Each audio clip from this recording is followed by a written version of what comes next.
ദൈവനാമം വാഴ്ചപ്പെടുമാറാകട്ടെ. ദൈവത്തിൻ്റെ കൃപയാൽ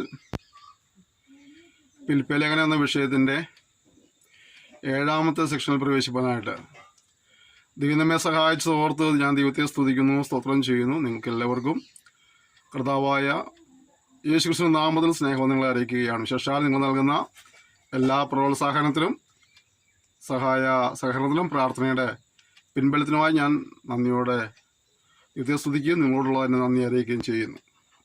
ഞാൻ കഴിഞ്ഞ ദിവസങ്ങളിൽ ഫിലിപ്പിലേഖനം 3-ാം അധ്യായത്തിൻ്റെ 21 വരെ വചനങ്ങൾ ധ്യാനിപ്പാനിടയായിത്തീർന്നു. 4-ാം അധ്യായത്തിൻ്റെ 1 മുതലുള്ള വചനങ്ങളെ വായിച്ച് നമ്മുടെ ചിന്തയെ മുന്നോട്ട് കൊണ്ടുപോകാൻ ആഗ്രഹിക്കുകയാണ്.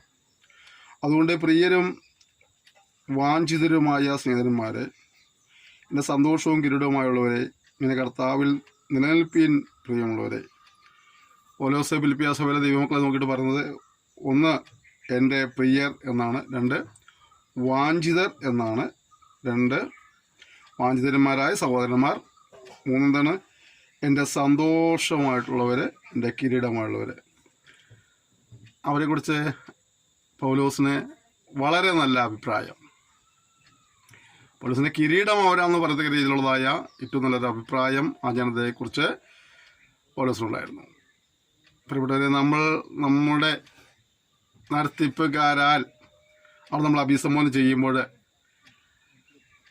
നമ്മെക്കുറിച്ച് അവർ എന്ത് പറയുമെന്ന് നമ്മുടെ ലോക്കൽ ശുശ്രൂഷകനോ, നമ്മുടെ വികാരി അച്ഛനോ, നമ്മുടെ ആത്മീയ ഗുരുക്കന്മാരോ ഒക്കെ നമ്മെ അഭിസംബോധന ചെയ്ത് സംസാരിക്കുമ്പോൾ, അല്ലെങ്കിൽ വ്യക്തിപരമായി നമ്മോട് സംസാരിക്കുമ്പോഴൊക്കെ നമ്മെക്കുറിച്ച് അവർ എന്തായിരിക്കും അഭിപ്രായം പറയുക, അല്ലെങ്കിൽ നമ്മളെ അവരെങ്ങനെ സംബോധന ചെയ്യും. ഇപ്രകാരമുള്ള ഒരു ആത്മാർത്ഥമായ ഒരു പ്രശംസയോടുകൂടി സംബോധന ചെയ്യത്തക്ക രീതിയിലുള്ളതായ ഒരു ജീവിത നിലവാരവും ജീവിത ക്രമീകരണവും നമുക്ക് കൊണ്ടുവന്ന് ശാന്തമായി ചിന്തിക്കുവാനായിട്ട് നമുക്ക് ഈ സമയം വിനിയോഗിക്കാം.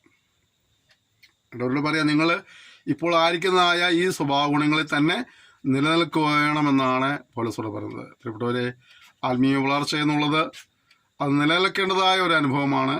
ആത്മീയ ഫലങ്ങൾ കായ്ക്കുക എന്നുള്ളത് നിലനിൽക്കേണ്ടതാണ്. എപ്പോഴെങ്കിലും ഒരു ഫലം കായ്ക്കുന്ന അനുഭവമല്ല, മറിച്ച് ആ ഫലങ്ങൾ നിലനിൽക്കണം. കർത്താവ് പറഞ്ഞില്ലേ, ഞാൻ നിങ്ങളെ തിരഞ്ഞെടുത്തതാണ്, നിങ്ങൾ എന്നെ തിരഞ്ഞെടുത്തതല്ല, ഞാൻ നിങ്ങളെ തിരഞ്ഞെടുത്തതാണ്. എന്തിനു വേണ്ടിയാണ്?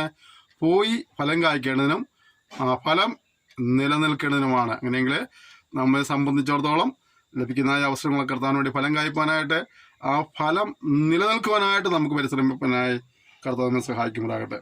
അടുത്തത്, കർത്താവിൽ ഏകചിന്തയോടെ ഇരിപ്പാൻ. അതാണ് എന്തായിരുന്നു? ഏകചിന്തയോടെ, ഉറച്ച വിശ്വാസത്തോടെ, ഉറച്ച തീരുമാനത്തോടെ, ഉറച്ച സമർപ്പണത്തോടെ നമ്മെ പുറകോട്ട് പിടിച്ചു വലിക്കുന്ന ഒരുപാട് ഘടകങ്ങൾ നമ്മുടെ ചുറ്റുപാടുള്ളപ്പോൾ അവയ്ക്കൊന്നും ചെവി കൊടുക്കാതെ ഏകചിന്തയോടെ ഇരിപ്പാനായിട്ട്. കാരണം എന്താണ്? തൻ്റെ ചിന്തകളിൽ അസ്ഥിരനായവന് ഒന്നും പ്രാപിക്കാൻ കഴിയില്ലെന്ന് നമ്മൾ യാക്കോബിനകത്ത് പഠിക്കുന്നുണ്ട്. അപ്പോൾ അതുകൊണ്ട് നാം എപ്പോഴും ആരായിരിക്കണം? ഏകചിന്തയുള്ളവരായിരിക്കും. ഏകചിന്തയോടെ ഇരിപ്പാൻ.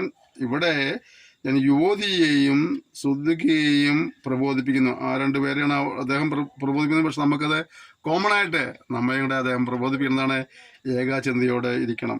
ആരുടെയും കർത്താവിൽ ഏകചിന്തയോടെ ഇരിക്കണം. സാക്ഷരതയുള്ളവയെ അവർക്ക് തുണ നൽകണമെന്ന് ഞാൻ ഇവിടെ അപേക്ഷിക്കുന്നു. ഈ പുസ്തകത്തിൽ പേരുള്ള ക്ലെമന്ത് മുതലായ എൻ്റെ കൂട്ടുവേലക്കാരുമായി ആ സ്ത്രീകൾ എന്നോട് കൂടെ സുവിശേഷ ഘോഷണത്തിൽ പോരാടിയിരിക്കുന്നു. അടുത്തെന്താണ്? ചിലരെക്കുറിച്ച് സാക്ഷ്യം പറയാം, എന്നോട് കൂടെ എന്ത് ചെയ്തു?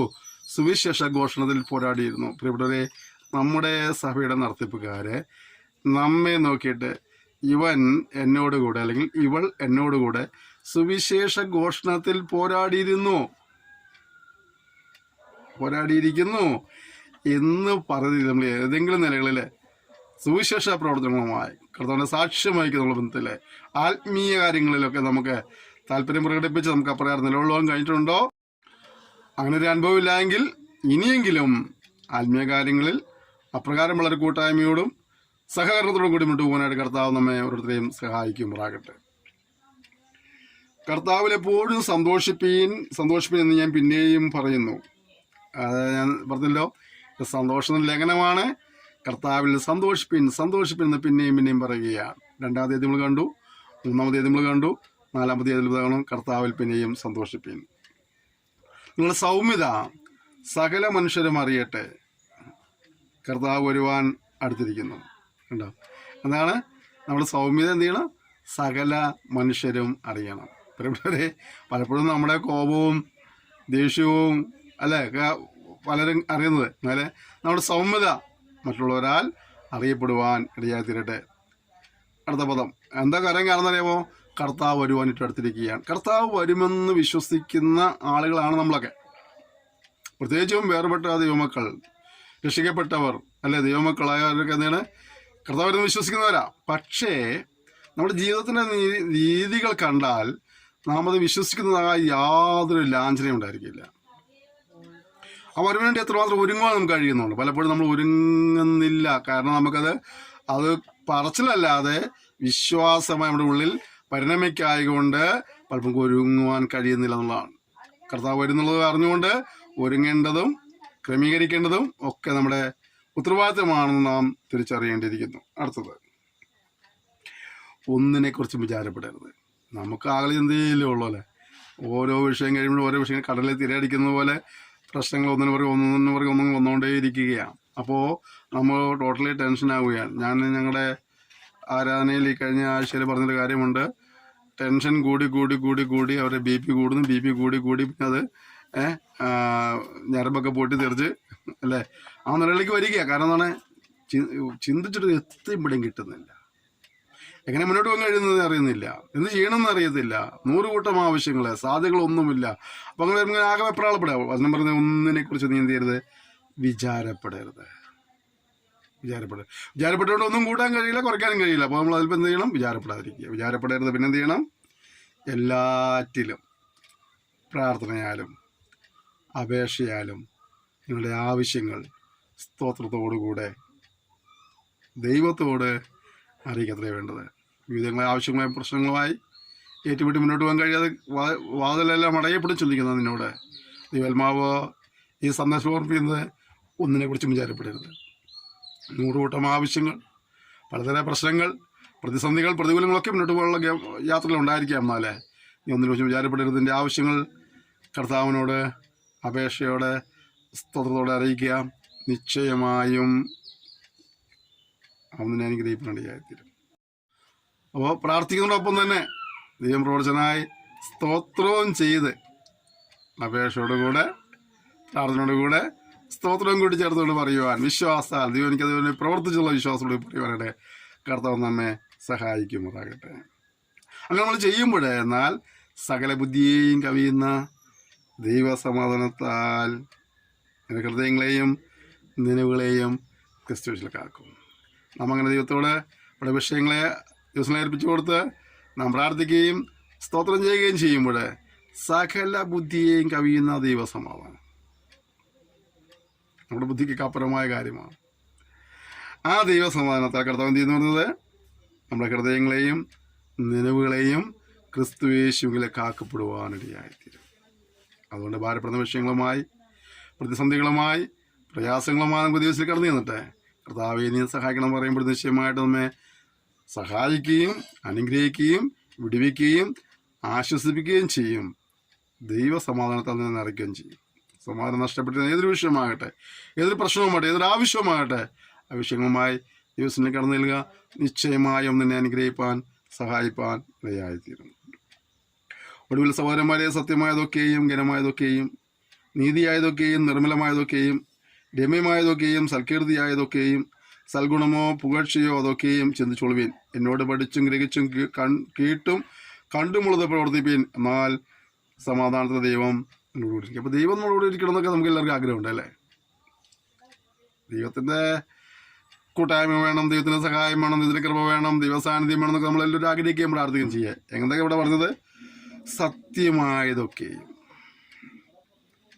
ഘനമായതൊക്കെയും നീതിയായതൊക്കെയും നിർമ്മലമായതൊക്കെയും രമ്യമായതൊക്കെയും സൽകീർത്തിയായതൊക്കെയും സൽഗുണമോ പുകഴ്ചയോ അതൊക്കെയും ചിന്തിച്ചോളൂ.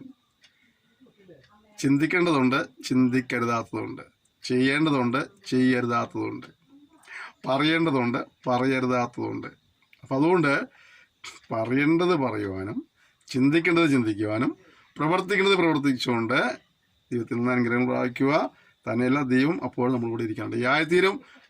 നീ പോകുന്നിടത്തൊക്കെയും ദൈവസാന്നിധ്യം കൂടി ഇരിക്കുവാനും നീ ചെയ്ത കാര്യങ്ങളിൽ നിനക്കൊരു അനുഗ്രഹവും വിടുതലും ഒരു ഉയർച്ചയും ഉണ്ടാകണമെങ്കിൽ നീ ചെയ്യരുതാത്ത കാര്യങ്ങൾ ഇടപെടാതിരിക്കുക, പറയരുതാത്ത കാര്യങ്ങൾ പറയാതിരിക്കുക, ചിന്തിക്കരുതാത്ത കാര്യങ്ങൾ ചിന്തിക്കാതിരിക്കുക. അങ്ങനെ ചെയ്യേണ്ടത് ചെയ്തു, പറയേണ്ടത് പറഞ്ഞു,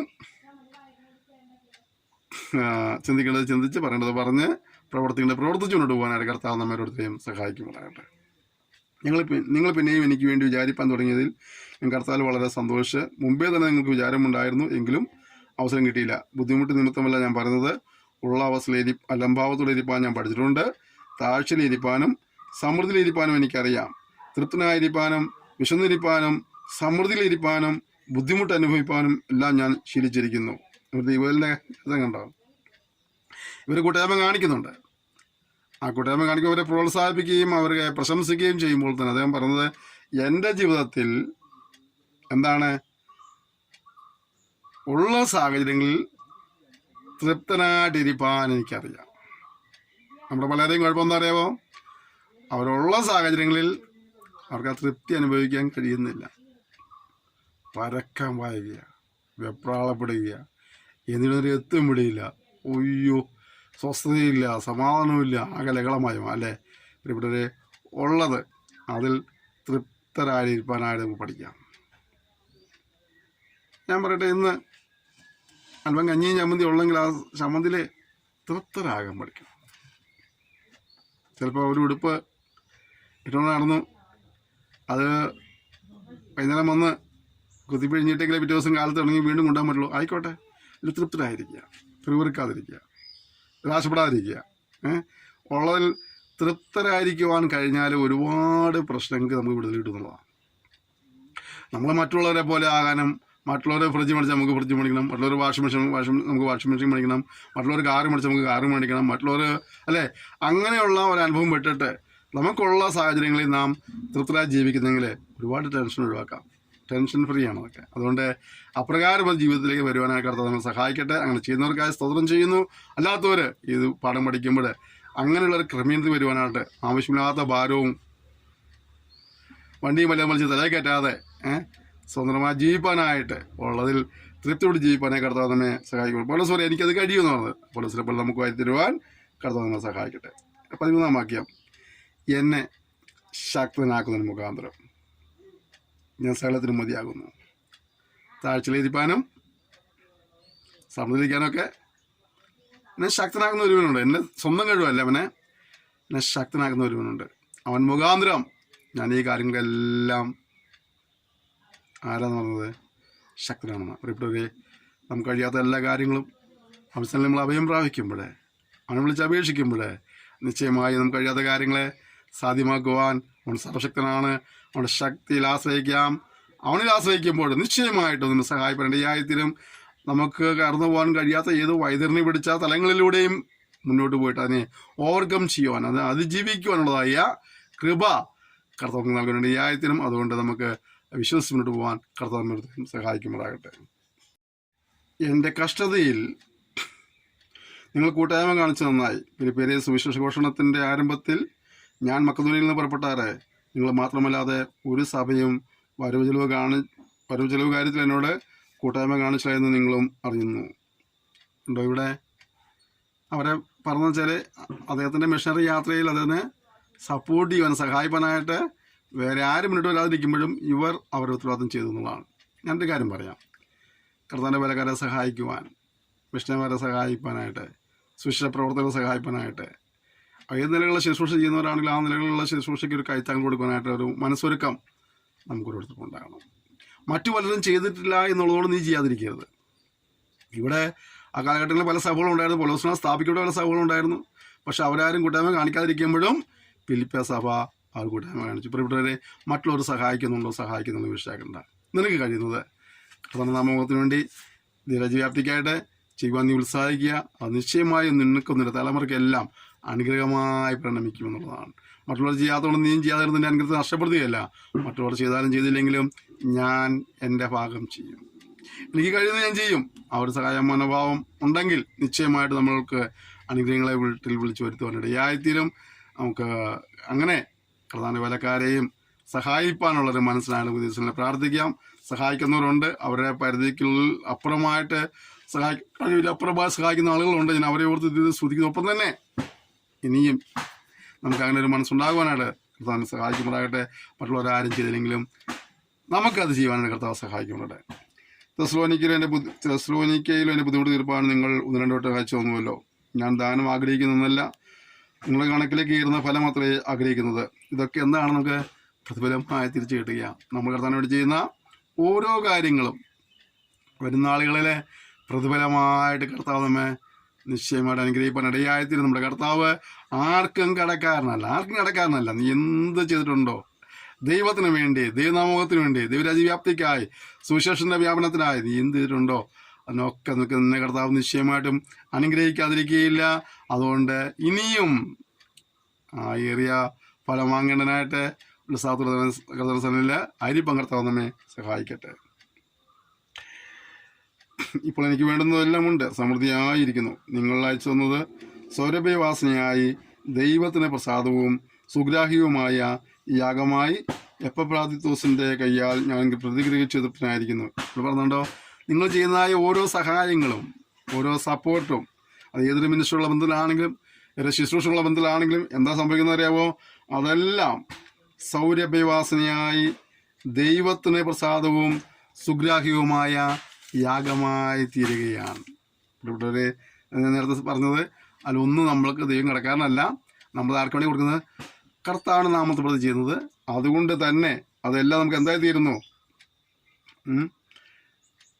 സൗരഭ്യവാസനയായി ദൈവത്തിന് പ്രസാദവും സുഗ്രാഹ്യവുമായ യാഗമായി തീരുകയാണ്. നമ്മൾ ചെയ്യുന്ന ഓരോ കാര്യങ്ങളിലും നമ്മുടെ കർത്താവ് നിശ്ചയമായും നമ്മെ അനുഗ്രഹിപ്പാൻ സഹായിപ്പാൻ ഇടയായിത്തീരുന്നുള്ള വിശ്വാസം നമുക്ക് ഉണ്ടാകണം.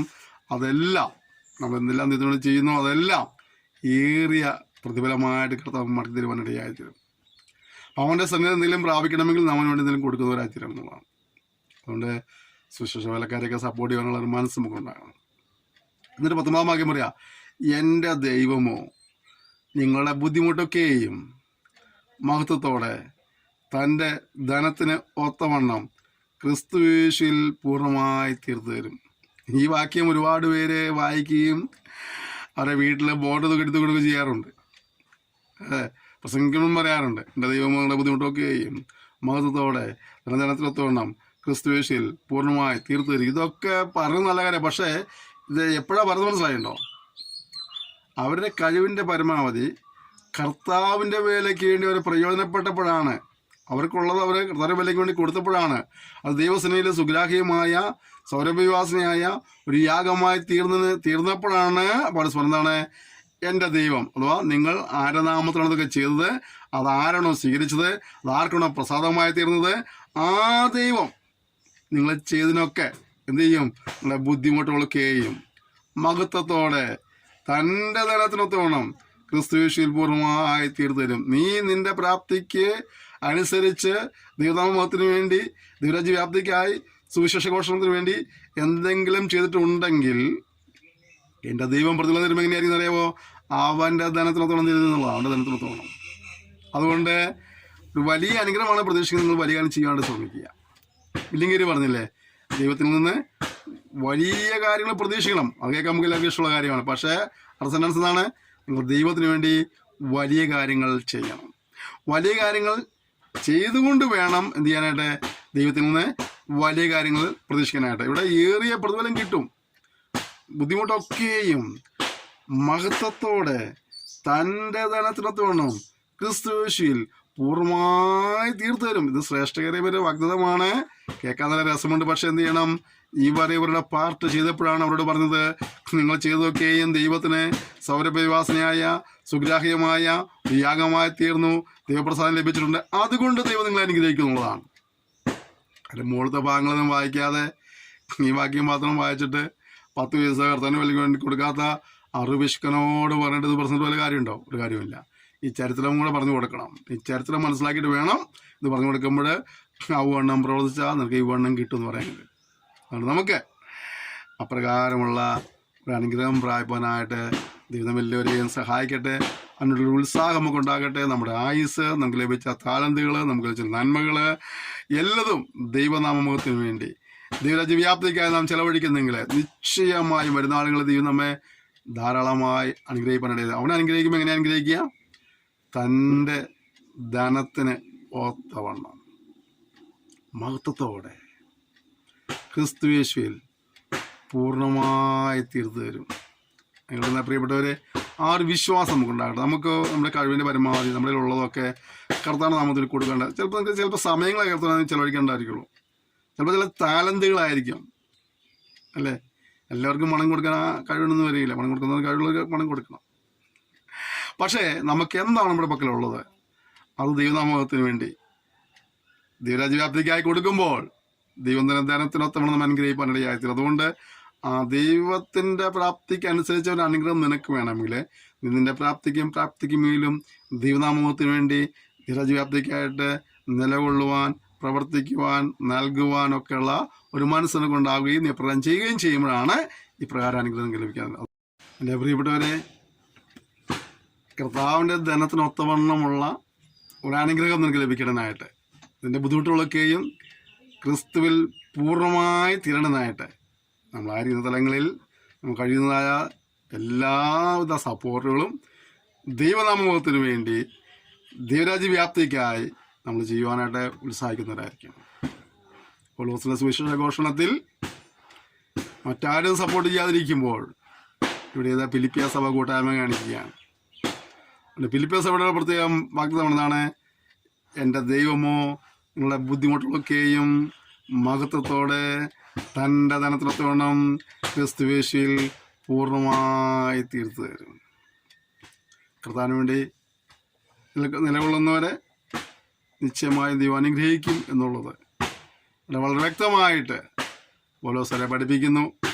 ഞാൻ ആ സന്ദേശം നിങ്ങൾക്ക് കൈമാറുകയാണ്. നിങ്ങളുടെ ആയുസ്സിൽ നിങ്ങൾ ചെയ്യാൻ കഴിയുന്ന എല്ലാ കാര്യങ്ങളും ദൈവനാമത്തിന് വേണ്ടി, ദൈവരാജ്യവ്യാപ്തിക്കായിട്ട്, സുവിശേഷ ഘോഷണത്തിൻ്റെ വളർച്ചയ്ക്ക് വേണ്ടിയിട്ടൊക്കെ, അതിൻ്റെ വിശാലതയ്ക്ക് വേണ്ടിയൊക്കെ അവളും പ്രവർത്തിക്കുവാൻ സഹായിപ്പാൻ ഒരു നല്ല മനസ്സ് നമുക്ക് ഉണ്ടാകട്ടെ. അത് മുഖാന്തരം നമുക്ക് ഏറിയ അനുഗ്രഹങ്ങളും പ്രാപിപ്പാൻ ഇടയായിത്തീരും എന്നുള്ളതാണ്. കർത്താവായ ക്രിസ്തുയേശുവിൽ ഓരോ വിശുദ്ധനെയും വന്ദനം ചെയ്യുവിൻ. ദൈവമക്കളായ എല്ലാവരെയും ബഹുമാനിക്കുവാൻ, ആദരിക്കുവാൻ, അവരോട് കൂട്ടായ്മ കാണിക്കുവാൻ നമുക്ക് ഒരു ഉത്തരവാദിത്വമുണ്ട്. നമ്മളെ ബഹുമാനിക്കണം. കാരണം അവർ നമ്മളെക്കാളൊക്കെ ശ്രേഷ്ഠന്മാരാണ്. ഓരോ വിശുദ്ധനും കാണുന്നതിനാണ് മറ്റൊരു വിശുദ്ധൻ എന്നേക്കാൾ ശ്രേഷ്ഠം എണ്ണിക്കൊണ്ട് അവനെ ബഹുമാനിക്കുവാനും ആദരിക്കുവാനും കഴിയണം. അത് സഹോദരന്മാർ നിങ്ങളെ വന്ദനം ചെയ്യുന്നു. വിശുദ്ധന്മാരെല്ലാവരും വിശേഷാൽ കൈസറുടെ അരവനിലുള്ളവർ നിങ്ങളെ വന്ദനം ചെയ്യുന്നു. കർത്താവായ യേശുക്രിസ്തുവിന്റെ കൃപ നിങ്ങളുടെ ആത്മാവിലൂടെ ഇരിക്കുമല്ലോ. ഉപസംഹാരവും വന്ദനവുമാണ് നമ്മൾ ഈ ഭാഗങ്ങൾ വായിച്ചു കേട്ടത്. പരസ്പരം വന്ദനം ചെയ്യുന്ന, ആശ്വസിപ്പിക്കുന്ന, പ്രോത്സാഹിപ്പിക്കുന്ന, ബഹുമാനിക്കുന്ന കാര്യങ്ങളൊക്കെ നമുക്കവിടെ കാണാൻ കഴിയുന്നുണ്ട്.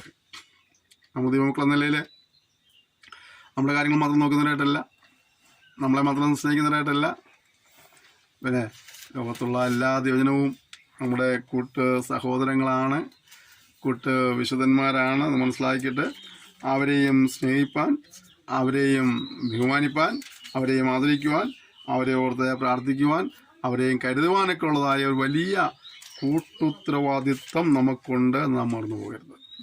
പലപ്പോഴും അത് അവരല്ലേ, അത് ഇവരല്ലേ, അല്ലെങ്കിൽ ആ ഗ്രൂപ്പിൽപ്പെട്ട ആൾക്കാർ, ഈ ഗ്രൂപ്പിൽപ്പെട്ട ആൾക്കാർ ചിന്തിച്ചൊക്കെ നമ്മൾ പലപ്പോഴും ഒഴിഞ്ഞു മാറാറുണ്ട്. അല്ല, അവരൊക്കെ നമ്മുടെ അസ്ഥിയാണ്, നമ്മുടെ മാംസത്തിൽ നിന്ന് മാംസമാണ്. ക്രിസ്തുവിലുള്ള ഓരോ വിശുദ്ധനും നമ്മുടെ കൂട്ടു സഹോദരനാണ്, കൂട്ടു സഹോദരിയാണ്. അവൻ്റെ വേദന നമ്മുടെയും വേദനയാണ്, അവൻ്റെ ആവശ്യം നമ്മുടെയും ആവശ്യമാണ്, അവൻ്റെ പ്രശ്നങ്ങൾ നമ്മുടെയും പ്രശ്നമാണ്. അതുകൊണ്ട് തന്നെ നമ്മൾ എന്ത് ചെയ്യണം? നമ്മൾ ആ ആവശ്യങ്ങൾക്ക് വേണ്ടി എങ്ങനെ പ്രാർത്ഥിക്കുന്നു, നമുക്ക് അങ്ങനെ വേദന ഉണ്ടായാൽ നമ്മളെങ്ങനെ പ്രാർത്ഥിക്കുന്നു, അതേ ഗൗരവത്തോടെ അവർക്ക് വേണ്ടിയും പ്രാർത്ഥിക്കാനുള്ളൊരു ഒരുക്കം നമുക്കുണ്ടാകണം. അവിടെ ഒരു പ്രശ്നം ഉണ്ടാകുമ്പോൾ അവിടെയെല്ലാം ചിന്തിച്ച് നമ്മൾ മാറിപ്പോയി.